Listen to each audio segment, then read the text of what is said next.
संस्कृत राष्ट्रभाषा बननी थी। डॉक्टर अंबेडकर ने संस्कृत को राष्ट्रभाषा बनाने के लिए प्रस्ताव भी पास किया। उनका प्रस्ताव फेल किसने कराया? नेहरू जी ने। भारत का जो झंडा डिजाइन हुआ था, नेशनल फ्लैग, वो भगवा कलर का था, उसमें ओम लिखा हुआ था, भगवा झंडा ओम निशान। किसने विरोध किया? नेहरू जी ने। दूसरा झंडा डिजाइन हुआ, भगवा रंग का झंडा, उसमें वंदे मातरम। किसने विरोध किया? नेहरू जी ने। भारत का जब नेशनल एंथम डिसाइड हो रहा था, राष्ट्रगान, तो सब एक मत से कह रहे थे क्योंकि पूरा फ्रीडम स्ट्रगल वंदे मातरम से हुआ है, तो हमारा जो राष्ट्रगान होना चाहिए वो भी वंदे मातरम होना चाहिए। किसने विरोध किया? नेहरू जी ने। और क्या किया? जनगण मन को राष्ट्रगान बनवा दिया। जब देश के नाम की बात आई तो हुआ भाई भारत है तो भारतीय होना चाहिए, लेकिन India that is Bharat, Bharat का नाम इंडिया भी रखवा दिया। किसने? नेहरू जी। क्योंकि उस समय नेहरू जी की चलती थी, कांग्रेस की चलती थी, ज्यादातर मेंबर संविधान सभा में कांग्रेस के थे, तो नेहरू जी का एक तरीके से पूरा उनके ऊपर कंट्रोल भी रहता था। आर्टिकल 35 है, किसने जुड़वाया संविधान में? नेहरू जी ने। नतीजा क्या हुआ? कश्मीर के जो हिंदू थे वो थर्ड क्लास सिटीजन हो गए।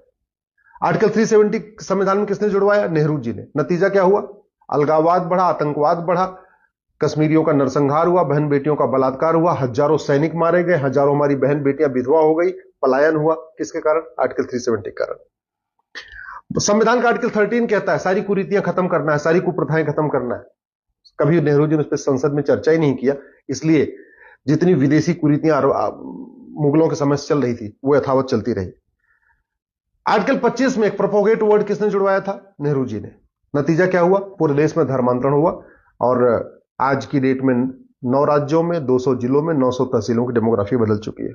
आर्टिकल 30 माइनॉरिटी का कॉन्सेप्ट किसके कहने पाया? नेहरू जी के कारण। अल्पसंख्यक बहुसंख्यक का जो खेल चल रहा है, जो तुष्टिकरण चरम पे है, वो संविधान में एक आर्टिकल 29-13 जो माइनॉरिटी शब्द आया उसके कारण है। और इसके मूल प्रणेता, इसके डिजाइनर कौन है? नेहरू जी।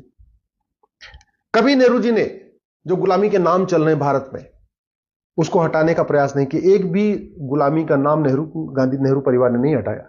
एक भी गुलामी का निशान काशी, मथुरा, भद्रकाली, भोजशाला, अटाला, अयोध्या, जितने भी है, एक भी जो गुलामी के निशान है उसको रिस्टोर करने की प्रयास नहीं किया। एक भी गुलामी की कुरीतियों को खत्म करने के लिए नेहरू जी ने कोई प्रयास नहीं किया। एक भी गुलामी की कुप्रथाओं को खत्म करने के लिए नेहरू परिवार ने कोई प्रयास नहीं किया। गुलामी की शिक्षा जो मुगलों के समय से मदरसे चल रहे थे, अंग्रेजों के समय से मिशनरी स्कूल चल रहे थे, उसको किसने आगे बढ़ाया? नेहरू जी ने।